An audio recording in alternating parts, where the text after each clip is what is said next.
Late August 1944, Abbeville, northern France. The American M18 Hellcat tank destroyer sat crippled on the muddy roads of the French countryside, its engine seized, its transmission shattered beyond immediate repair.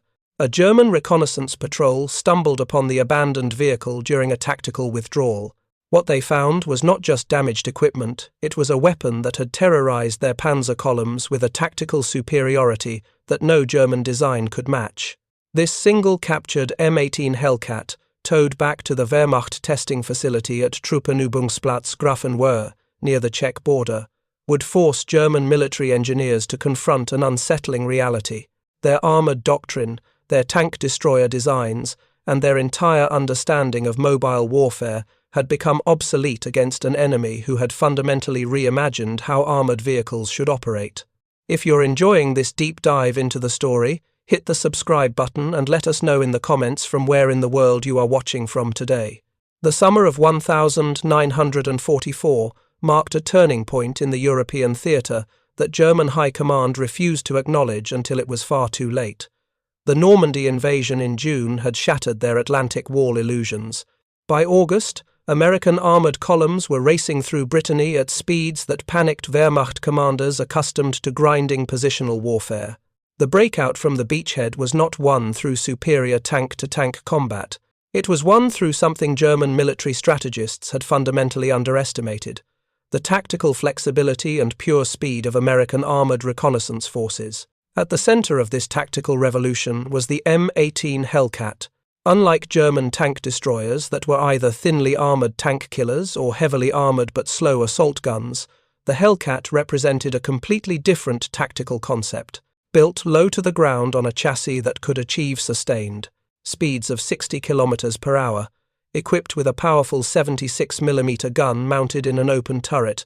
The Hellcat was designed around a single tactical principle that German doctrine considered reckless: mobility and firepower mattered more than armor protection. Captain Ernst Kellermann of the 2nd Panzer Division had experienced this principle firsthand during the chaos of the breakout. His unit, equipped with Panther tanks, had been ordered to stem the American advance near Virey.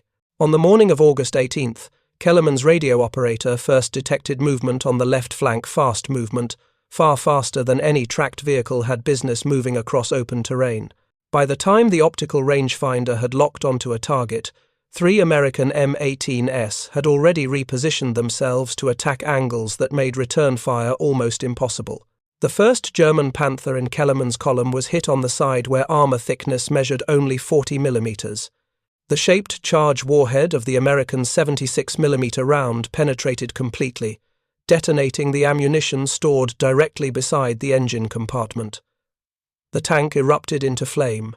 Kellermann watched through his periscope as the American vehicles moved at speeds that seemed impossible for tracked vehicles, repositioning faster than his gunner could traverse the turret.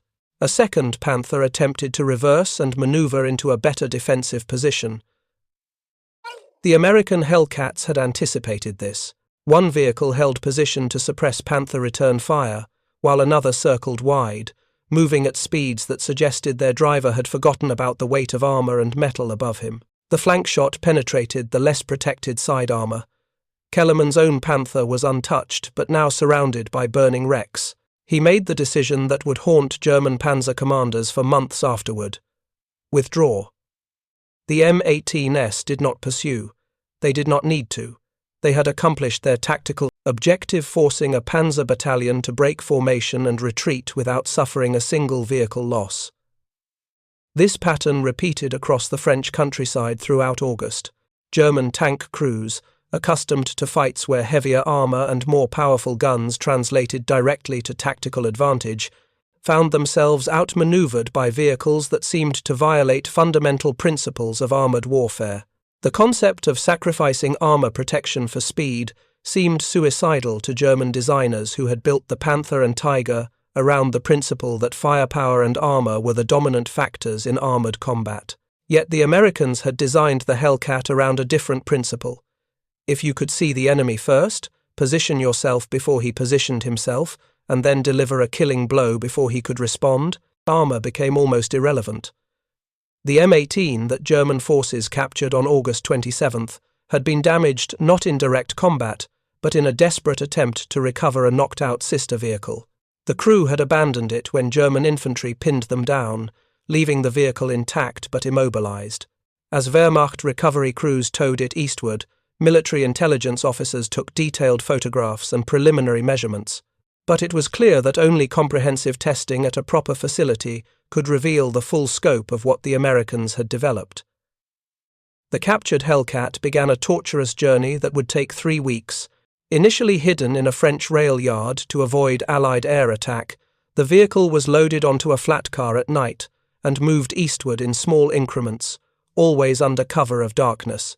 The journey took the long route, avoiding bombing damaged sections of German rail infrastructure that Allied air superiority had rendered unusable.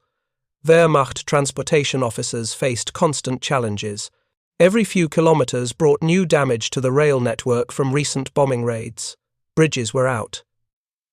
Entire sections of track had been torn up by explosions. At one point, the transport train had to divert over 200 kilometers to avoid a destroyed rail junction. Officers from the Army Ordnance Office rode with the transport, ensuring the vehicle was protected from weather and damage. They understood that High Command wanted this vehicle intact and operational. This was not a curiosity, this was a priority. Major Wilhelm Strahl, Chief of Captured Equipment Analysis at Grafenwoehr, received the signal that the Hellcat would arrive within 48 hours. He assembled his team powertrain specialists, weapons engineers, mobility experts, and combat veterans who had fought American forces directly. Strahl had served on the Eastern Front and understood that Soviet armor represented one threat. American armor represented something entirely different. The Soviets built tanks optimized for certain conditions. The Americans seemed to build vehicles for specific tactical roles, and nothing else. When the transport train finally pulled into the Grafenwoehr facility on September 15th, 1944, military photographers immediately surrounded the vehicle. They documented every angle, every scratch, every sign of American manufacturing techniques. Recovery crews carefully unloaded the Hellcat, and within hours, it was positioned in the main technical analysis hangar. The first observation that struck every German engineer who examined the vehicle was its proportions. The M18 was unnaturally low compared to German vehicles. A Panther tank rose nearly 3 meters above the ground. The M18 measured barely 2.1 meters in height. German designers had evolved toward higher silhouettes because they assumed taller vehicles meant more interior space, better visibility for the crew, and more room for ammunition storage. The Americans had made the opposite calculation. Lower meant smaller target profile. Smaller target profile meant crew survival rates increased exponentially in combat. The open turret shocked German observers. No armor protection above the gun mounting. The gun crew sat essentially exposed to enemy fire. Yet the Americans clearly accepted this sacrifice because it allowed the turret to be lighter, traverse faster, and most critically, accommodate a gun powerful enough to destroy any German tank at any range. The calculation was different. Crew survivability through mobility and firepower to kill the enemy first, rather than survivability through armor protection. Major Strahl ordered preliminary measurements taken before disassembly began. Engineers placed the Hellcat on a precision measurement platform normally reserved for Tiger tank analysis. Within hours, armor thickness specifications, angle measurements, and dimensional data were documented. The results were transmitted immediately to senior technical authorities in Berlin with a cryptic cover note. Initial measurements suggest significant deviation from anticipated American design philosophy. Over the next 2 weeks, specialized teams disassembled the M18 with meticulous care. The Hellcat's components were photographed, measured, and documented before removal. Unlike the captured Shermans that German forces had tested previously, the Hellcat revealed design priorities that seemed almost alien to German military engineers. The suspension system was engineered for speed across rough terrain, not durability under sustained load. The springs were tuned for rapid cross-country movement at speeds that would destroy German tank suspensions. Yet the Americans had accepted that this suspension would require more frequent maintenance. They had made the calculation that a vehicle that could move at 60 km/h across countryside could avoid combat and reposition faster than an enemy could locate it. The engine, a continuous injection 6-cylinder diesel that American manufacturers had initially designed for industrial tractor applications, demonstrated remarkable engineering efficiency.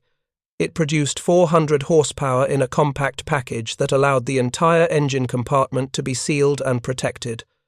The fuel consumption at sustained speeds proved exceptional. Unlike German tank engines that guzzled fuel proportional to their power output, the Hellcat engine delivered range that German tank destroyers could not match. This meant faster repositioning, longer patrol ranges, and greater tactical flexibility. But it was the transmission that revealed the most disturbing implications for German strategic thinking. The M18 used a torque-o-matic transmission, an early synchromesh system that allowed the driver to shift gears while in motion without double clutching. This meant the vehicle could accelerate across rough terrain continuously, without the hesitation that German vehicles experienced during gear changes. The design was simple, almost crude by theoretical engineering standards, yet it worked with remarkable consistency.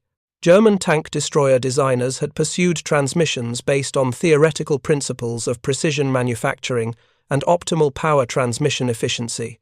The Americans had built transmissions designed so that ordinary soldiers could operate them under extreme stress without causing damage through operator error. The difference was profound.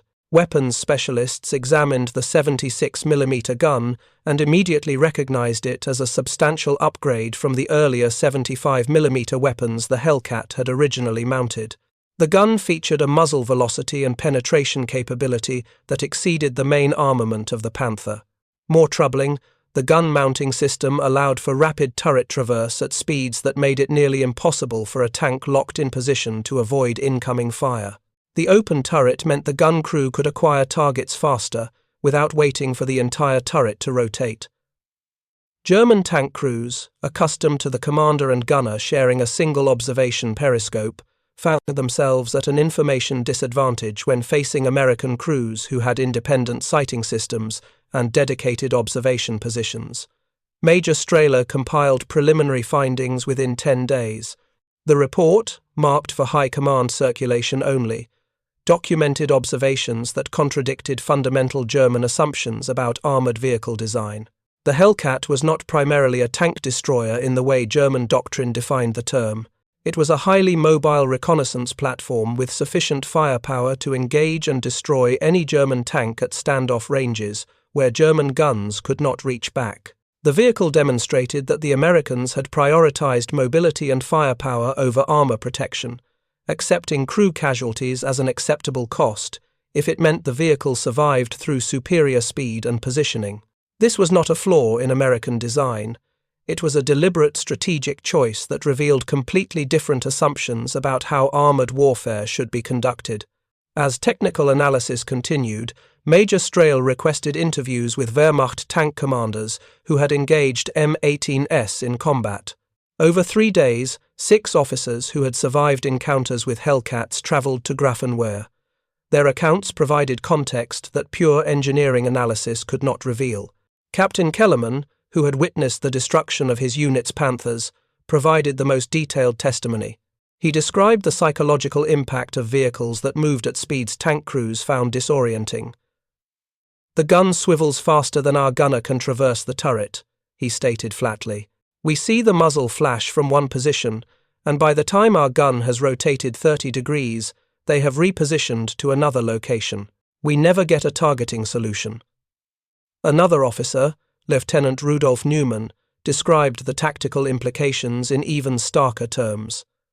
"The Hellcat does not fight like a tank destroyer. It fights like a fast cavalry unit with anti-tank firepower.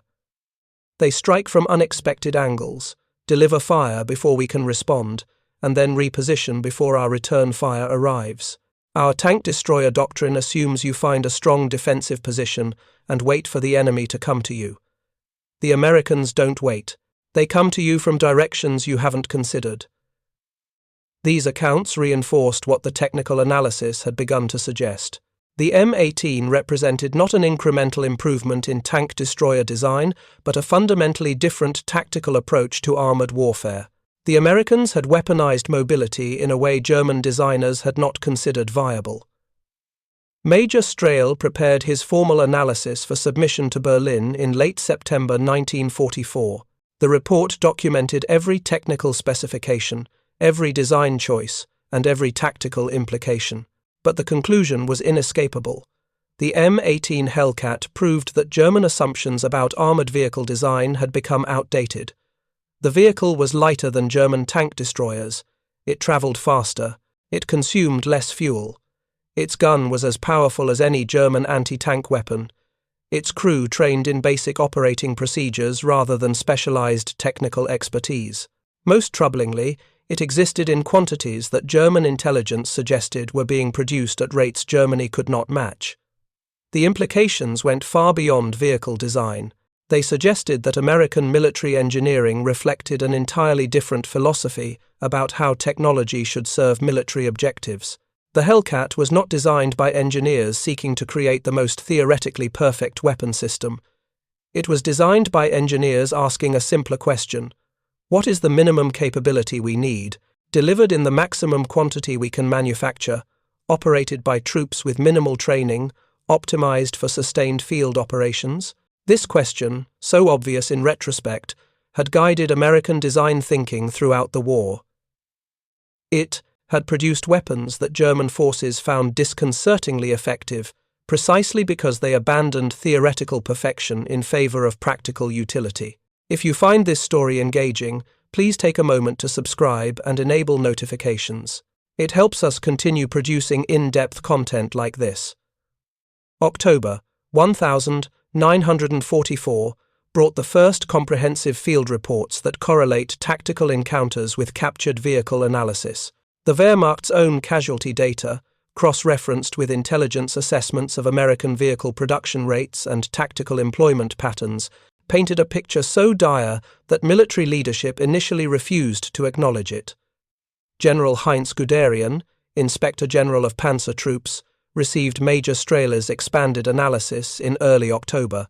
The report now included not just technical specifications but comparative casualty data compiled from after-action reports filed by tank destroyer battalions across the Western Front. The numbers were devastating. In engagements where German tank destroyer units encountered M18 formations in open terrain, German losses exceeded American losses by ratios approaching 5-1. In prepared defensive positions where German tank destroyers could leverage superior firepower and defensive terrain, casualties approached parity. But the critical difference lay in the nature of engagements themselves. German tank destroyer doctrine assumed defensive warfare positioning vehicles in strong locations and waiting for attacking armor to present itself as targets. American doctrine, perfected through 6 months of intense mobile warfare across France, emphasized finding enemy armor, repositioning faster than the enemy could respond, striking first, and then withdrawing before counterfire could be coordinated. This tactical approach negated the German advantage of higher firepower and thicker armor. The M18 did not need to outgun German vehicles in direct confrontation because it made direct confrontation almost impossible through superior speed and tactical flexibility. Colonel Ernst Albrecht, commander of the 88th Anti-Tank Battalion, submitted an operational assessment in mid-October that captured the desperation of field commanders trying to counter American tactics with vehicles designed for an entirely different warfare doctrine. "The Hellcat operates outside our tactical framework," he wrote. "Our vehicles are positioned for anticipated American approaches. The Hellcat appears from directions we have not prepared for, fires before we can respond, and vacates the engagement area before our counter-fire solutions are computed. We can position 10 tank destroyers and still fail to engage a single American vehicle that conducts its mission and withdraws intact." Albrecht's analysis suggested that German tactical doctrine itself had become obsolete. German officers trained in defensive warfare and positional tactics found themselves unable to execute their operational plans against an enemy that had weaponized mobility. The Hellcat had not revolutionized armored warfare through technical superiority. It had revolutionized armored warfare by violating fundamental German assumptions about how armored vehicles should be employed. Major Strehler prepared a follow-up analysis comparing the Hellcat to German tank destroyer designs. The comparison examined the Jagdpanzer IV, the Jagdpanther, the Nashorn, and the Ferdinand. Each represented different German design philosophies, yet all shared fundamental characteristics that made them vulnerable to the American approach. They were larger and heavier than the Hellcat. They were slower. Their transmissions required deliberate shifting and careful driving practices.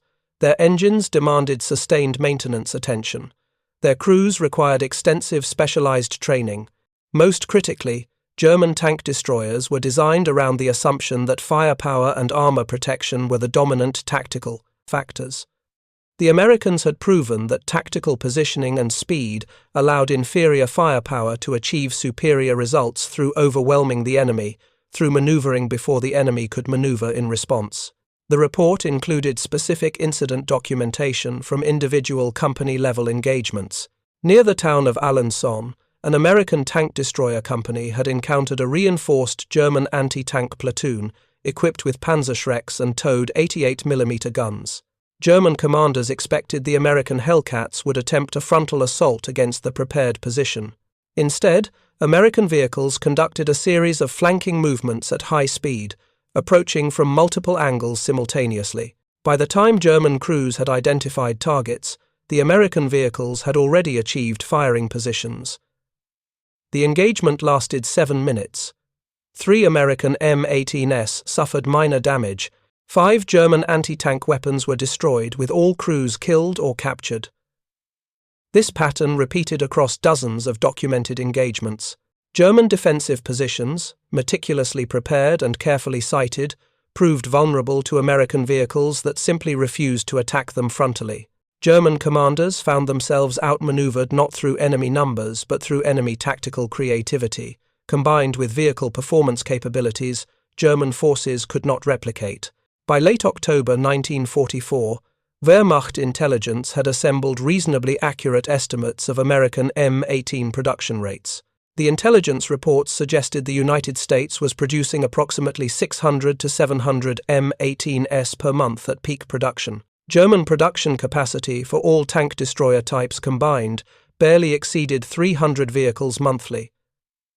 This disparity represented the crux of the strategic crisis. Assuming theoretical parity in combat effectiveness, which the captured vehicle had proven was not the case, Germany was losing the numerical competition by a factor of 2 to 1. But the Hellcat's tactical advantages meant actual effectiveness ratios were far worse. A single American M18 company could accomplish missions that German tank destroyer platoons failed to complete. General Guderian convened a secret strategic conference in Berlin on November 2, 1944. Attendees included Generaloberst Kurt Zeitzler, Chief of the General Staff, Generaloberst Heinz Guderian, Inspector of Panzer Troops, and representatives from Daimler-Benz, Krupp, and other major German tank manufacturers. Major Strehler presented his findings to an audience that ranged from skepticism to outright hostility. German commanders who had built their reputations on assumptions about armored warfare superiority rejected the implications of the analysis. "The problem is not the vehicle," insisted General Karl Thorn, commander of the 1st Panzer Army. "The problem is incompetent employment of our forces. Our tank destroyers have been used without proper infantry support and without adequate reconnaissance of American dispositions. If we employ superior German tactics and discipline, we can overcome any equipment disadvantage." Guderian, however, understood that the issue transcended tactical employment. He had read enough field reports to recognize that American equipment was forcing tactical changes, not the other way around. He voiced this concern directly, risking career implications in a military culture that valorized aggressive offense over pragmatic assessment of enemy capabilities. "The Americans have created vehicles that our defensive doctrine cannot effectively counter. Our anti-tank weapons assume stationary targets or predictable approach routes. The Hellcat forces us into a reactive posture where we wait for the enemy to position himself to attack us." This is not German warfare doctrine. This is the doctrine of the defeated. The implications began to crystallize around the conference room. German strategic advantage had depended on superior tank design and tactical employment of concentrated armor. American strategy had rejected this approach entirely. The Americans had built vehicles optimized for specific tactical roles that complemented coordinated combined arms operations. The Hellcat was part of a larger tactical system that German forces could not counter through any single vehicle innovation. Zeitzler raised a critical question that shifted the conference tenor entirely. If we cannot match American production capacity, and if American vehicles prove tactically superior in open warfare, what military objective remains achievable? The question hung in the air unanswered.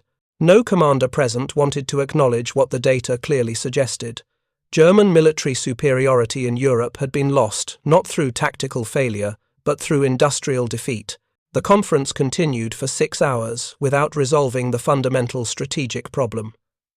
German leadership could acknowledge American industrial advantage in abstract terms, but accepting that this advantage was insurmountable remained psychologically impossible for officers whose entire professional identity depended on German military superiority. The fundamental problem confronting German military leadership became starkly apparent in November 1944. Germany could not match American production capacity while simultaneously maintaining its existing frontline forces. German tank and tank destroyer manufacturing consumed enormous quantities of raw materials, specialized machine tools, and skilled labor. The capture of material-producing regions in Eastern Europe and the degradation of German manufacturing capacity through Allied bombing had reduced these resources to critical levels. To manufacture enough M18 equivalent vehicles to match American tactical capabilities would require completely retooling German production facilities. This would mean abandoning production of existing vehicle types and essentially surrendering the PREDUP initiative for 6 to 12 months while production lines were modified. During that period, German forces would be progressively depleted through attrition, while American forces equipped with Hellcats continued to increase in strength and tactical capability. Even more troubling, American production capacity meant the United States could simultaneously produce equivalent quantities of other weapon systems while maintaining enormous ammunition production and supplying Allied forces through Lend-Lease. Germany, even at maximum wartime mobilization, could barely sustain its current production rates. The mathematical reality was inescapable. Germany had already lost the industrial war, even if military operations continued for another year.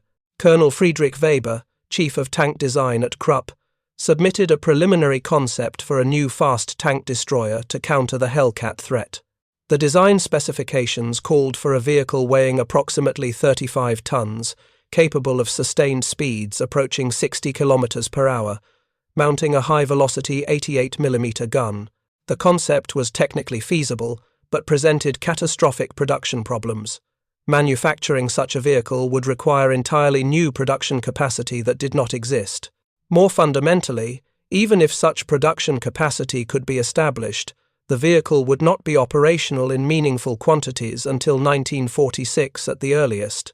The war would almost certainly be decided before such vehicles could be fielded in significant numbers.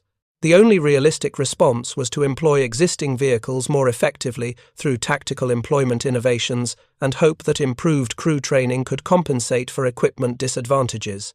This hope proved largely illusory. German industrial planners calculated production scenarios that made clear the desperate nature of their position. To manufacture 1,000 M18 equivalent vehicles would require retooling of major production facilities and the PAMs, dedication of resources currently allocated to Panther and Tiger production. This reallocation would reduce those production lines by approximately 40%. The Germans would gain 1,000 new vehicles while losing 400 to 500 of their existing heavy tank production. The net result would be no gain in offensive capability, while losing the concentrated firepower that German doctrine considered essential for breakthrough operations. The only alternative was accepting the American industrial advantage and attempting to compensate through tactical employment. German military leaders issued new directive documents emphasizing concentrated defensive positions in fortified locations where American vehicles could not maneuver freely. Tank destroyer battalions were instructed to avoid open terrain engagements and to prepare layered defensive positions where multiple weapons could concentrate fire against attackers. These directives represented a fundamental shift in German military doctrine, away from the aggressive mobile warfare that had defined Wehrmacht operations through 1943. German forces were transitioning from offensive doctrine to defensive doctrine, not through deliberate strategic choice, but through recognition that their equipment could no longer sustain offensive operations against American forces, equipped with Hellcats and supporting equipment. Strangely, confirmation of Strehl's analysis came not from the Western Front, but from the Soviet theatre. Reports from German forces confronting Soviet armour in late 1944 documented repeated tactical patterns that suggested Soviet armoured forces were beginning to employ tactical approaches similar to American Hellcat employment. Soviet T-34, 85 tanks and new Su-100 tank destroyers were exhibiting mobility and tactical flexibility that German commanders found disorienting. German officers familiar with Soviet tactical employment patterns from earlier years noted a dramatic shift. Soviet armour was no longer pursuing headlong assaults that German anti-tank guns could systematically repel. Soviet forces were positioning vehicles to concentrate fire from multiple platforms, shifting positions before German return fire could be coordinated, and employing superior maneuverability to break through German defensive lines. German military attachés in neutral countries forwarded reports suggesting that Soviet technical delegations had studied American armored vehicle employment and were deliberately adopting similar tactical approaches. This convergence between American and Soviet armored tactics suggested the problem transcended any single vehicle design. The Americans and Soviets had both concluded, through different development paths, that mobility and concentrated firepower could overcome static defense. German doctrine, evolved through decades of positional warfare and methodical offensive operations, provided no adequate counter-doctrine for opponents who rejected those assumptions. Soviet-captured documents that German forces obtained revealed that Soviet military leadership had indeed studied American Hellcat employment and deliberately modified Soviet tactical training to emphasize rapid repositioning and concentrated firepower from multiple positions. Soviet engineers, developing the new Su-100 tank destroyer, had specifically designed the vehicle to achieve speeds and tactical mobility comparable to the American M18. German intelligence officers understood the implications immediately. German forces were not merely facing an American tactical innovation they might successfully counter. They were facing a broader strategic convergence where both American and Soviet forces had independently concluded that German armored warfare doctrine was obsolete. The mathematics of this convergence were terrifying. German forces might hold positions against the Americans in the West, while being overwhelmed by Soviet forces employing identical tactical approaches in the East. General Guderian prepared a strategic assessment for Hitler in December 1944, outlining this convergence problem.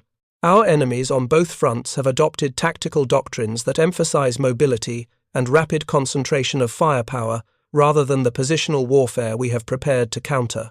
Our defenses are prepared for enemy tactics that our enemies have abandoned. This mismatch will prove fatal regardless of the courage of our troops or the skill of our commanders. In late November 1944, Wehrmacht Testing Authority conducted a direct comparative trial between the captured M18 Hellcat and a fully operational Jagd Panther tank destroyer. The trial was conducted at a proving ground near the Czech border, with observers including senior tank commander representatives and armaments ministry officials. The Jagd Panther, newest of German tank destroyers, mounted the powerful 88mm gun and featured heavy armor protection. It represented the culmination of German tank destroyer design philosophy: maximum firepower, maximum armor protection, at the cost of reduced mobility compared to earlier designs.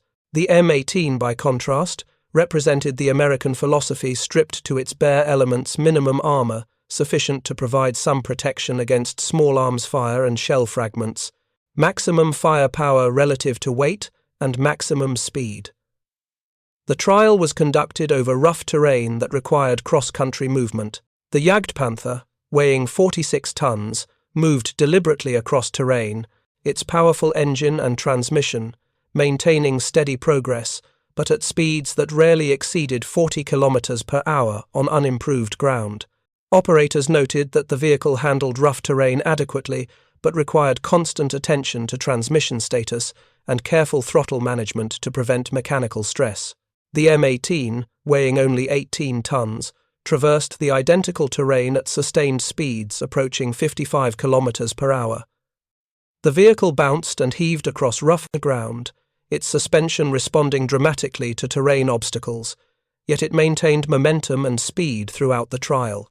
Observers noted that the American vehicle's driver could accelerate through obstacles without fear of transmission damage or engine stress.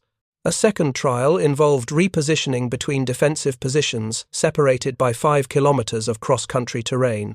The Jagdpanther required 18 minutes to navigate the course, moving at deliberate speeds and requiring 2 brief halts for crew and engine cooling. The M18 completed the identical course in 11 minutes without halting. The speed difference was not marginal, it was decisive. A third trial involved turret traverse speed and gun acquisition time for targets appearing at different angles. The Jagdpanther's fixed gun mounting and heavy turret meant that angular movement required positioning the entire vehicle. The M18's rotating turret and lighter gun mounting allowed the weapon to acquire targets through independent traverse, while the vehicle remained stationary or continuing forward movement. Trials demonstrated that the M18 could acquire a target, compute firing solution, and deliver accurate fire in time frames where the Jagdpanther was still maneuvering to position itself. The fourth trial involved a realistic engagement scenario where both vehicles were positioned to defend against attacking armor approaching from multiple directions. The Jagdpanther, positioned in a reinforced bunker position with fields of fire prepared in advance, engaged target vehicles approaching from the primary anticipated direction. The M18, equipped with no prepared position, maneuvered continuously to position itself where it could engage incoming targets while remaining out of Jagdpanther return fire. The results were startling. The Jagdpanther destroyed 3 simulated target vehicles before being struck by M18 fire. The M18, engaging from different positions throughout the trial, destroyed 6 simulated targets and successfully withdrew from the engagement area before Jagdpanther return fire could achieve a hit.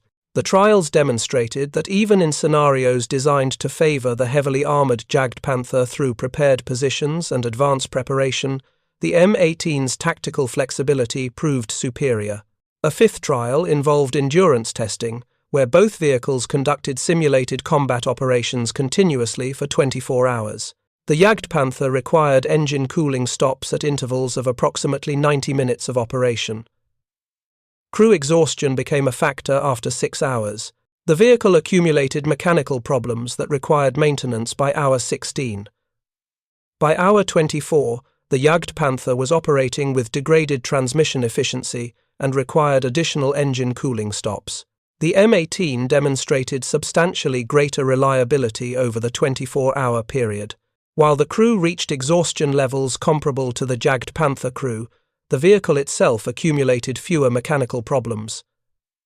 Engine temperatures remained within acceptable ranges without extended cooling stops. The transmission and drive systems performed consistently without degradation. By hour 24, the M18 remained mechanically operational with minimal accumulated maintenance requirements. These trials, documented exhaustively with photographic evidence and precision timing measurements, proved conclusively what field reports had already suggested. The Hellcat's tactical approach, sacrificing armor for speed and positioning capability, was not merely different from German design philosophy. It was operationally superior within the tactical framework American forces had established for modern armored warfare. As 1945 began, German forces, desperate for reliable equipment, occasionally encountered opportunities to employ captured American vehicles. In January 1945, elements of the 1st SS Panzer Corps captured 3 M18 Hellcats during the Ardennes offensive. These vehicles were rapidly put into service despite the language barrier and crew unfamiliarity with American equipment. German crews, most of whom had driven Panzers or Nashorns, found operating the M18 revelatory. The transmission required far less attention than German tank destroyer transmissions. Drivers could engage in rapid gear changes without the careful rev matching required by German vehicles. The engine responded immediately to throttle inputs without the lag that German crews associated with tank destroyer operation. The gun traverse mechanism moved so smoothly and consistently that gunners accustomed to manual traverse of German weapons commented that the American system seemed almost powered, despite being manually operated. One particularly detailed account came from Oberscharführer Heinrich Roth, a tank destroyer crew commander who operated an M18 for approximately 6 weeks during the winter retreat. In a letter to his brother that was later captured by American forces, Roth described the experience. "We have learned that our engineers and designers have pursued an entirely different philosophy than the American approach. Their Hellcat forces the entire vehicle to be repositioned to engage targets at different angles. German doctrine accepts this limitation and plans defensive positions accordingly. But the American understanding seems to be that if you can move faster than the enemy, you can avoid being in defensive positions at all. They fight by dictating where and when engagements occur. We have no doctrine for opposing such warfare." The letter continued with observations that revealed the fundamental German recognition of their technological and doctrinal obsolescence. The engine demands nothing from the driver. The transmission shifts without complaint. The fuel consumption is remarkable given the performance. If we had possessed such vehicles in 1943, we would have achieved different results on every front. But we did not pursue this path. Our engineers chose different priorities. Now we pay the price for those choices. German mechanics who maintained the captured M18s reported similar observations. Components that required precision fitting in German vehicles seem to tolerate substantial variation in American vehicles. Spare parts, which would have been interchangeable with extreme precision requirements in German systems, fit American vehicles with apparent tolerance for dimensional variation. This suggested American manufacturing had deliberately built tolerances into systems that German manufacturing assumed would require precision fitting. These practical observations confirmed what testing at Grafenwohr had scientifically proven. American military hardware reflected manufacturing philosophy fundamentally different from German approaches. American equipment was designed to be produced rapidly by workers of limited skill, using standardized components. German equipment was designed to be produced with precision and quality by skilled workers using specialized techniques. In modern warfare conditions where production capacity and sustained operational availability determined success, the American approach proved superior. In theoretical engineering circumstances where maximum performance extraction mattered, the German approach might have seemed optimal, but warfare was not theoretical engineering. Warfare selected for equipment that functioned under stress and produced operational results regardless of circumstance.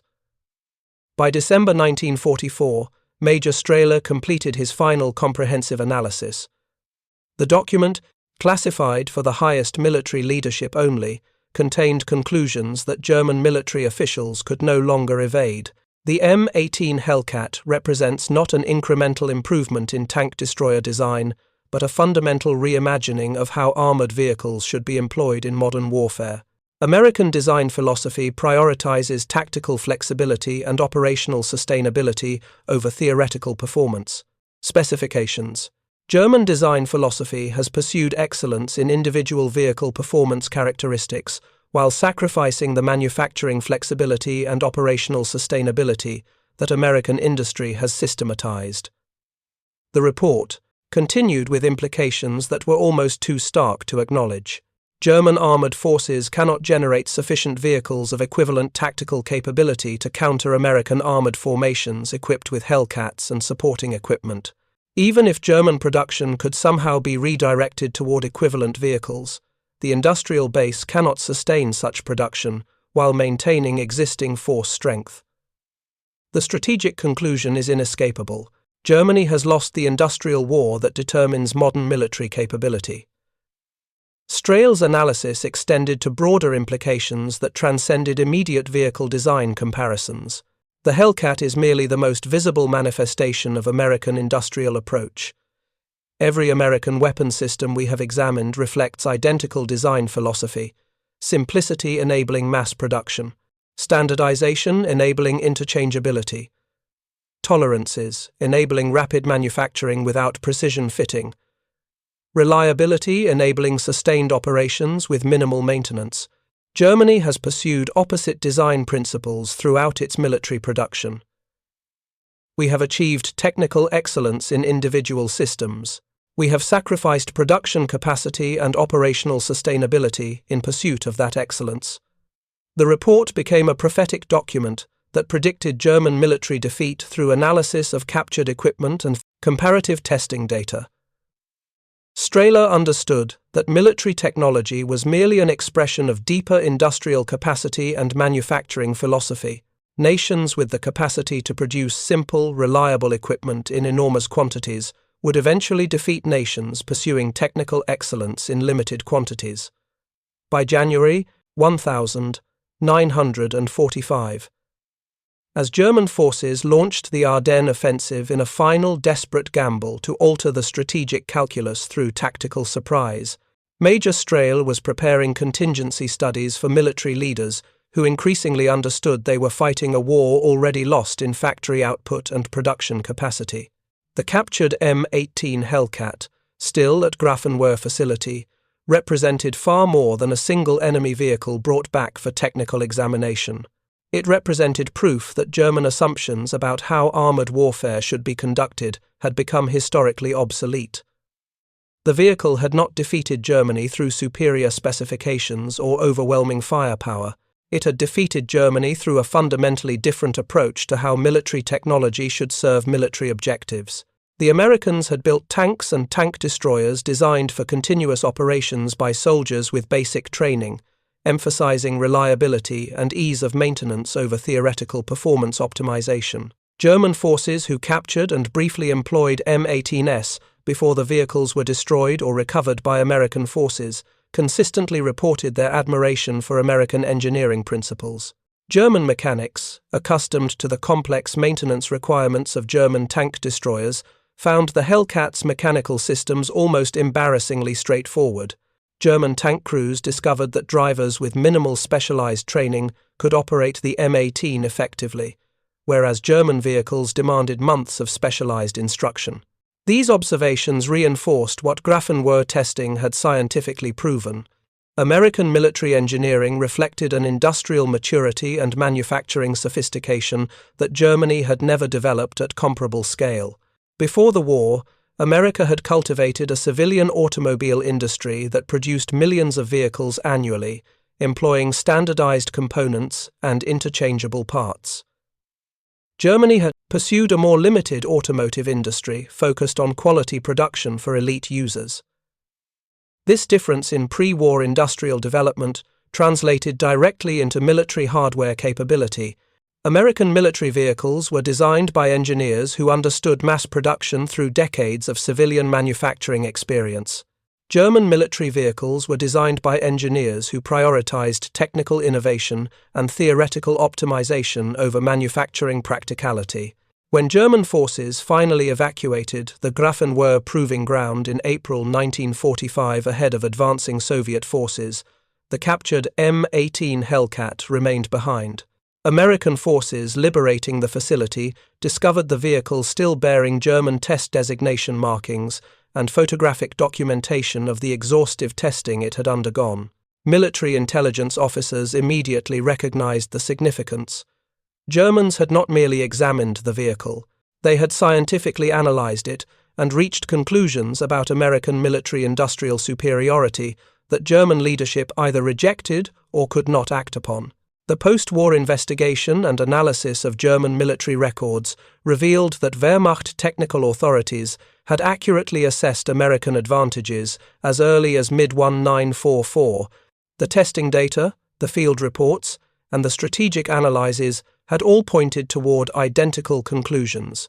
Germany could not match American production capacity and could not effectively counter American tactical doctrine. Yet despite this accurate assessment, German military operations continued as if these problems did not exist. German military leadership had understood the strategic situation, but lacked capacity to alter course. Redirecting production toward new vehicle designs would require industrial changes impossible to accomplish while fighting on multiple fronts. Modifying tactical doctrine to counter American approaches would have required abandoning German military traditions evolved over generations. Accepting German defeat was psychologically impossible for a military culture that had dominated European warfare from 1939 through 1942. The captured M18 Hellcat became a symbol of this strategic disconnect. German engineers had proven their technical capabilities through rigorous analysis, but technical capability could not overcome industrial disadvantage or strategic reality. The vehicle sat at Grafenwoehr as testament to the limits of engineering excellence in the face of industrial superiority. In armored warfare, as in most military operations, the weapon that functions continuously under field conditions proves infinitely more valuable than the weapon with superior specifications that requires extensive maintenance and frequent repair. German engineers at Grafenwoehr had proven this through exhaustive testing and analysis, but understanding did not alter outcomes. By 1945, German military production was in terminal decline. The strategic advantage had shifted irreversibly toward the Americans and their approach to armored warfare doctrine and vehicle design. The surviving technical reports from Grafenwoehr testing were eventually compiled into a comprehensive analysis that informed post-war German military thinking. When West Germany began establishing military capability in the 1952, German defense planners deliberately studied American industrial and design philosophy. Rather than attempting to resurrect German design traditions based on technical excellence and precision manufacturing, German military engineers consciously adopted American-influenced approaches, emphasizing reliability, standardization, and manufacturing practicality. The Leopard 1 main battle tank, West Germany's primary armored vehicle throughout the Cold War, reflected this philosophical transformation. The Leopard emphasized speed and tactical flexibility combined with adequate firepower, reflecting principles that captured German attention during their analysis of the American M18 Hellcat. While German manufacturers maintained their reputation for precision manufacturing, they now applied that precision to mass production of reliable equipment rather than limited quantity technical excellence. The strategic lesson that German military leadership had refused to acknowledge in 1944 became foundational to post-war German military thinking. Industrial capacity and manufacturing philosophy determined military outcomes more decisively than technical excellence of individual weapon systems. The M18 Hellcat, that single American vehicle tested exhaustively at Grafenwoehr, had taught German engineers through painful defeat a lesson about military technology and industrial capacity that would inform European defense planning for generations to come. Thank you for watching. For more detailed historical breakdowns, check out the other videos on your screen now, and don't forget to subscribe.